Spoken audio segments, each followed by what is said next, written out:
Welcome to another edition of Journey of Hope. Stories of people sharing their journey. Each day as we wake up, we have no idea what lies ahead.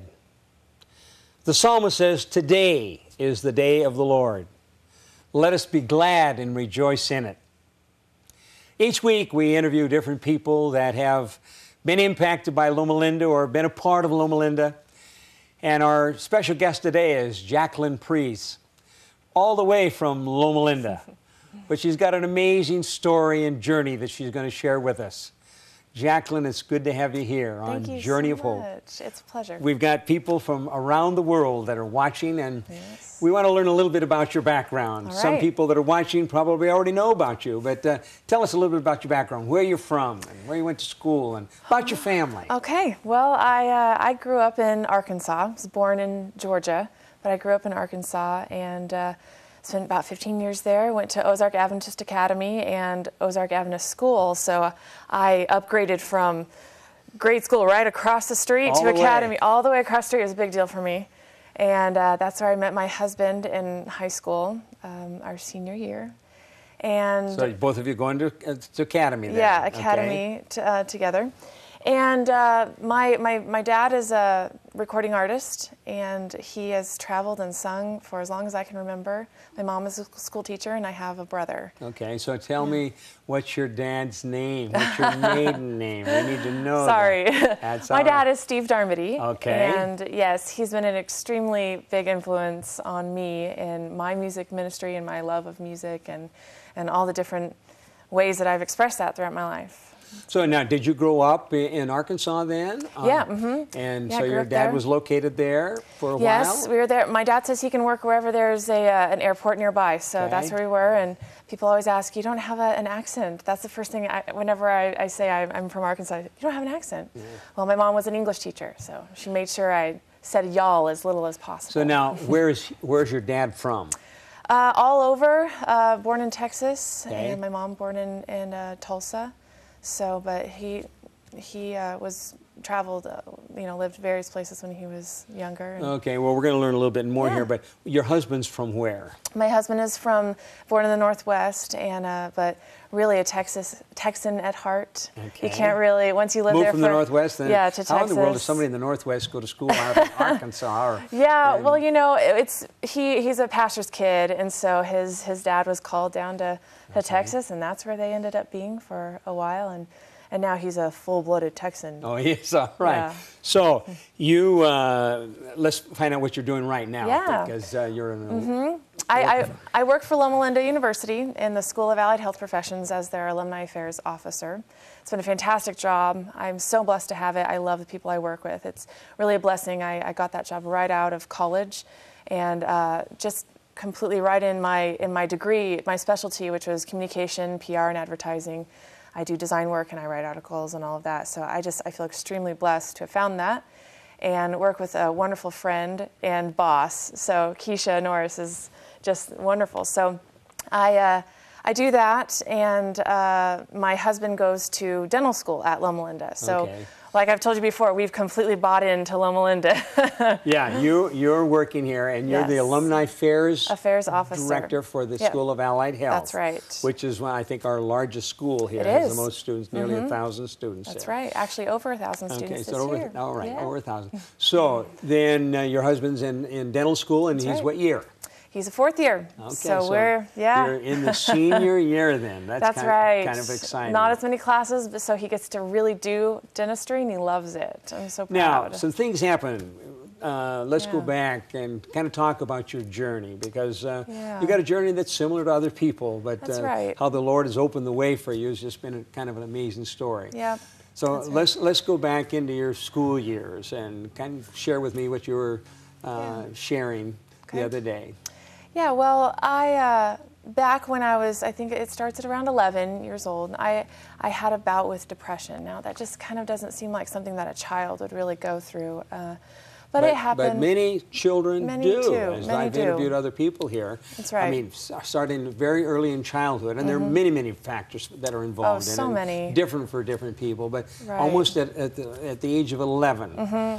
started for me that I became depressed, and my parents were very active in trying to help me with various, counseling and herbal medications and all those things as I was a child, trying to figure out what was going on. I got through that episode. 4 years later, I had another really Of course, you're 11, time. you're 12, and so all kinds of things are changing all physically changes, and emotionally everything. and hormonal changes. I had just actually gotten back from a mission trip to Romania, and when your timing is off, all the jet lag and everything, and you come back and then go back to school and sleeping at bad times, that doesn't help any chemical thing going on when you're a child, when How you're old preteen. were you at this point then, 14, 15? Yeah, around there. Okay. So, but actually the depressions at 11 didn't last for years. It lasted maybe You'd have bouts kind of come and go. That's right. So okay. bouts as my teen years continued. I'd have little problems here and there. And it kind of seemed like this weird 3-4 year cycle. And the worst of them all happened when I was in college and I was a junior. For some reason, there was this trigger that happened in my life, and I can't completely put my finger on it, but I did a lot of counseling to try to figure it out. But there was some sort of trigger in my chemical makeup, and I hit a really, really low depression. So low that I lost 10 pounds in a week. I didn't go to classes. A lot of people love to lose 10 pounds in a week. Well, I do not suggest this way. Over a period of a week, you lost 10 pounds. Yes, because I couldn't eat or sleep or anything. And you're in college. I was in college. I ended up staying with my in-laws, this was at Southwestern University where I was going to college at the time. In Texas, and my in-laws were nearby. Were you married at this point? I was not. Okay. My boyfriend was Brooks, sure. My husband at the time, and he, I stayed with my in-laws for a week or so, and they just would talk with my parents and say, what should we do? Kind of keeping tabs back and exactly, forth. Exactly. Yeah. They're worried about you. My parents are in Georgia at that long time, ways and away. exactly. So I ended up going to a psychiatrist, and they tried to help me out with some medication. And when I get into a low point, I am definitely not against help. Sure. I don't want to sit in the corner and feel bad and feel ashamed. Help, you talk about either medically, right. some kind of medication, or counseling. Various ways. Yeah, there's many ways of being helped. Mm-hmm. Okay. I'm just looking at what can it be. I'm all ears. Somebody tell me what I should do. So I go to this psychiatrist, and this person was not a counseling professional. He was just there to try to regulate me with medication. Well, he wasn't the best of psychiatrists because hindsight's good. Right, in hindsight, yes. He gave me this medication that I'd have to do the math to put this many milligrams with this many milligrams. I ended up at first feeling so much better. Okay. So were you taking more than one? But yeah, you were kind of making. He said he'd give me this sample pack and put this many with this many on this day, and then when 3 days goes by, up it to this, and okay, I'm a little out of it, so I'm trying my best. So I get better. I think it's good, and I end up going home for spring break, and So things had kind of leveled off? Things had leveled out. I was doing okay at that point, and I had been given the actual prescription in the bottle. No math at all, right? So in the bottle, and so I kept taking. Well, apparently I probably needed to do the math more because I ended up taking too much, and I didn't realize what I was doing. I remember halfway through my spring break, things were okay, everything was going good, and I just got this immediate, something's wrong. My chest just tightened. I got this big lump in my stomach, and I looked at my mom and I said, "Mom, it's back." I said it. So you'd gone home. I'd gone home, and I felt over spring break. Yeah, I felt okay. We're gonna be okay. Mom, Dad taking care of me. We're good. Well, at that point, it was worse than it had been. Okay, I want to stop you right there because what we're talking about is not one day you took too much, but over a period of time. We learned that the life of this medication is its half-life. So every day, then I still have half of the medication before, and it kept compounding and compounding to where my system, it actually made me go in the opposite direction, and I hit an all-time low. So My parents absolutely 100% stepped up to the plate and said, we're here no matter what you need. Let's figure this out. And I told you, my dad did the most. He bought a juicer. He said, okay, we're just drinking our fruits and vegetables. I drank more water than I think I'd ever drank in my entire life. He goes, we're going to flush it out, you know. Hot and cold showers just to kind of sweat out all these toxins and all of this stuff. So you got a holistic approach. Exactly. Holistic. Cleanse the body. Exactly. The medicine, even though I am not against medicine as a way to regulate chemical imbalances in the least bit. No, it helps many, many people. Exactly. And I feel like that really, at this point in my life, it has been something that is regulating me and continues to at the right dosage and using it the correct way. Well, I was telling you, I have my thyroid taken out, so I take a pill every day. Yeah. I mean, the body produces it for some people, mine doesn't, so I have to take it. And for many people, they have to take some of these things. Right, yeah. So anyway, you're going through all of this. Yes. You know, I told you before, it was an unbelievably odd experience for me emotionally when I could look at this period in time where I was at home, where my parents took such detailed care of me, where it was on one side the worst couple of weeks of my life, but then it was kind of wonderful at the same time to really see how my parents were so attentive and in a very loving and non-blaming. It was never, you know, with depression, it's not just why don't you pray more, or it's not just very important point. You know, it's not a matter of putting your finger on a promise and claiming the promise to straighten everything out. Right. I mean, it's a matter of working day through after things. Day, exactly. It's so many different factors that are there, and they were with me to put that puzzle back together. And they never said, "Oh, you know, it's been long enough. You know, just snap out of it already." Yes, they actually kept me out of school for another week after spring break. Sadly, I jumped on a plane after spring break, went home to Southwestern, got a phone call right after I got off the plane saying, from my parents, we actually just bought you a ticket to come home. You need to come home. I don't know why I put you on that plane in the first place, but we had the ticket. So we sent you back thinking it'd be okay, but no, come home. We're going to take care of you. And my dad works at home, and my mom is a school teacher. So she had to go every day, and she said it ripped her heart out every time she had to leave, but she knew I was in good hands with my dad, and it's 100% the truth. Every moment, just right there with me, and made me exercise, made me all this stuff. So doing all the right things, exactly. trying to get things straightened out. Exactly. But apparently it must have made a difference. It did, and you know, at the end of this week, that 1 week that, or the second week that I was home, my dad had said, you don't have to be fixed this 1 week. You can stay home as long as you need, because we're not sending you back until you're better. So there's no pressure here. But it surprisingly did not take that long, because we were doing that holistic approach, which was very helpful. But my dad really put in my mind that saving grace, that idea of, why don't you try this, Jacqueline? This may help. And this is what he said. Jacqueline, I think that something dating back to when you were a child and you experienced this depression, you fear something.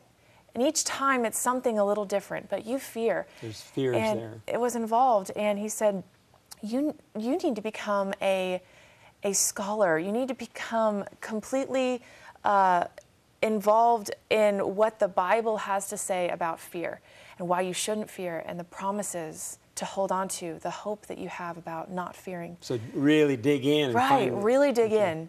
So I said, okay, I'll try this, and Google is my friend, because it's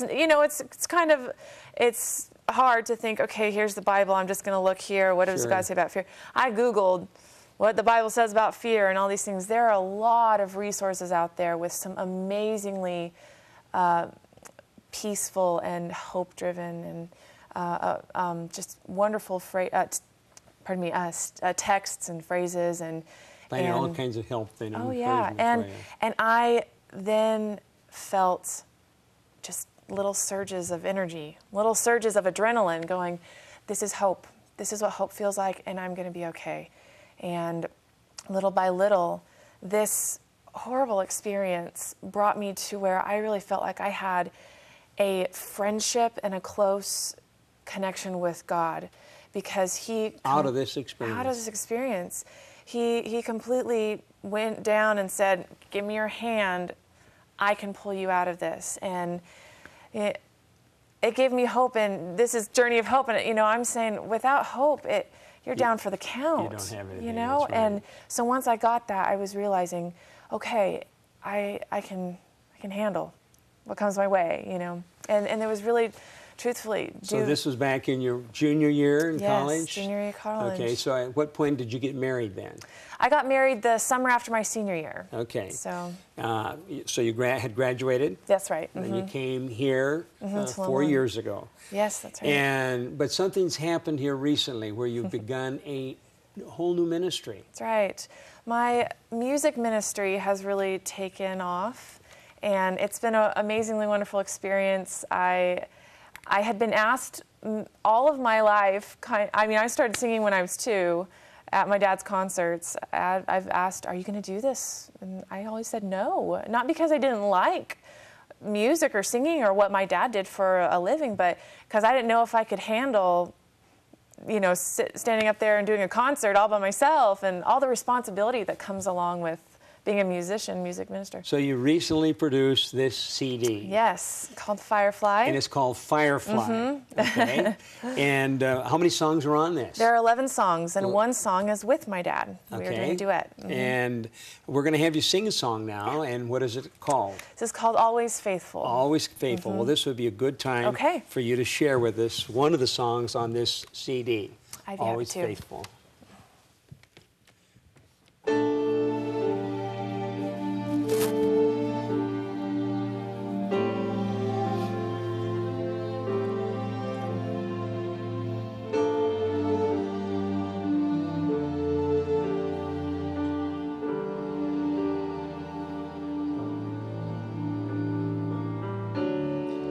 Once again I'm here, Lord, searching for the right words, so aware of who I am and who you are.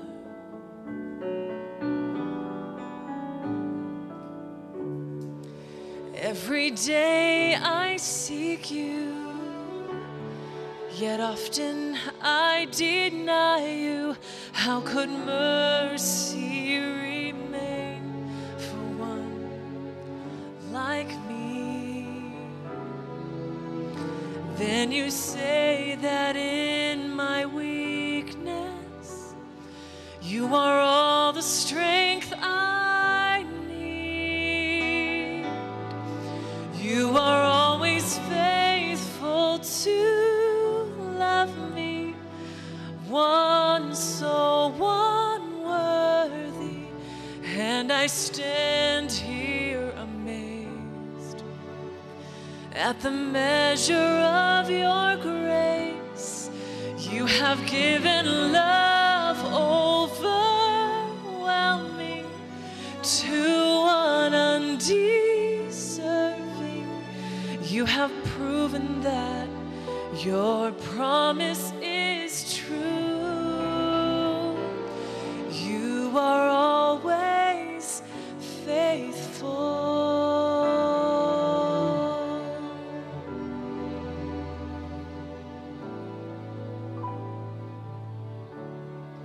Lord, I know you're with me, and I feel you surround me.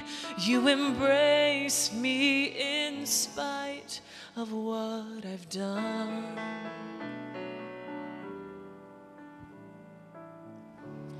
And so in times of darkness, I will seek your refuge, for you are my shelter and my life. I believe that in my weakness, you are all the strength I need. You are always faithful to love me,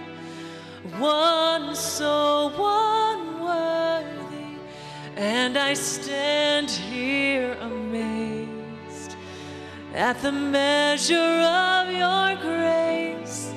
You have given love overwhelming to one undeserving.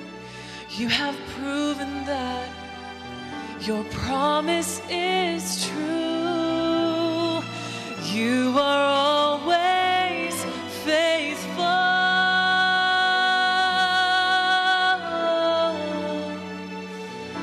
You are always faithful, faithful to me. And I stand amazed. I stand amazed, and I stand amazed at the measure of your grace. You have given love overwhelming to one undeserving. You have proven that your promise is true.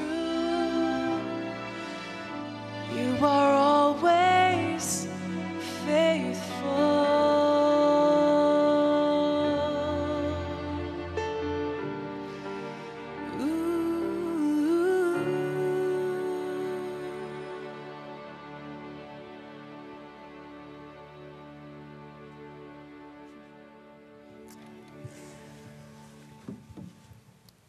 Thank you so much. That Thank is you. amazing. And God is faithful. It's absolutely true. Always, I believe always it every faithful. day. Well, tell us and tell me and our listening audience here how you made the decision to get into singing on your own. I mean, you've been singing throughout your life with your Yes, dad, yeah, that's right. different groups, but there was something that was a turning point. Yeah, really was. I was asked to sing for a funeral for a man that I didn't actually know. And so I chose the songs. I had 2 songs to sing and went there. I'm sitting and waiting for my chance and realizing that just the amazingly beautiful things that everyone was saying about this man. And I got so involved and I felt like I knew him. And I realized, you know, I'm just not good with the words. I wouldn't be able to walk up to this grieving wife, mother, his 2 wonderful daughters, and say anything that would make much of a difference, because they're just so hurting. Really, words don't really do much. But I realized when I was standing up there singing that I could do something. These words that I was singing, they somehow in music. Were able to communicate? Yeah, absolutely. It's able to just get to the heart so much easier, so much quicker almost than just words alone could do. And I realized that this is something that I can do to help them in their time, just give them these songs of encouragement. And when I got down from the stage, I realized, I said to myself, I should never say no to singing again. I should say yes anytime anyone asks me. You know, in the past, it was kind of difficult. I didn't have tracks. I didn't have anything. You'd have to come up with a song, find someone to play for you, all this. I said, well, I'm going to do this. I'm going to do a CD so that I don't have to say no anymore.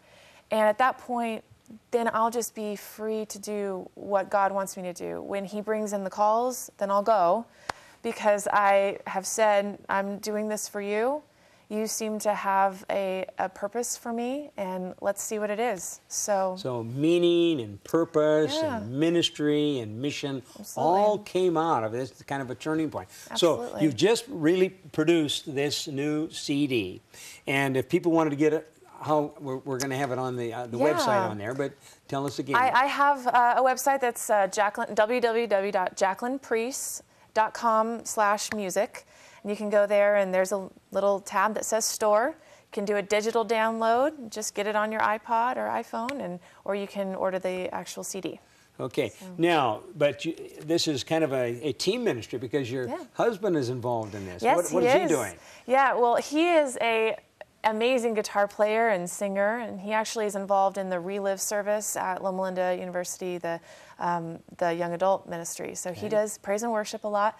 So every time I travel or whenever I do performances where I'd like to have some live musicians, you know, he'll He's play there. for me. That's right. All right, well, this is kind of So- exciting. Now, he's going to be graduating, and you probably end Yeah. up moving somewhere. Probably. We will see where the jobs open up. How It's, the Lord kind of guides and directs That's right. and leads. It's Well, very the true. Lord has opened an amazing ministry, and through the discouraging experiences that you had, you know, God was there. He's true. always watching over us. Yes. And even though we don't know what the future holds, we know who holds the future. That's so true. And I'm confident that God is going to continue blessing you in your you. ministry. Thank you. And have you had your first concert yet? I have. It was just this last Saturday night. Was it was it? really wonderful. We did it at the Compasio Youth Room at the Crosswalk Church in Redlands. So that's kind of a coming out then. It really was great. All Yes, right, it was well, wonderful. that is My parents wonderful. came out for it. My dad Did they? sang. It was Yeah. great. Well, God's got a wonderful plan for your future. you. And I don't know where it's going to be, whether it's Don't in the either. Midwest or here in the West or back east, but Yeah. God has got some exciting plans for both you and your husband and for this new ministry that you have. And for our listening audience here, Jacqueline has shared her experience. There are many people that go through bouts of depression, and there are many ways of finding the kind of help professionally that we need out there. But Jacqueline's got an amazing story that she has shared, how her parents as a family and a support system were right there, guiding, directing, protecting, encouraging. And there were people at the school that were a part of that support system. But through this whole experience, she's gone into an amazing ministry that's going to make an impact all around the country. For those of you that are looking on, I know that just this week, some of you received some sobering news. God's got a plan for your life. Give Him a chance. Look to Him. He will open and close doors. Trust in Him. Thank you. Until next week.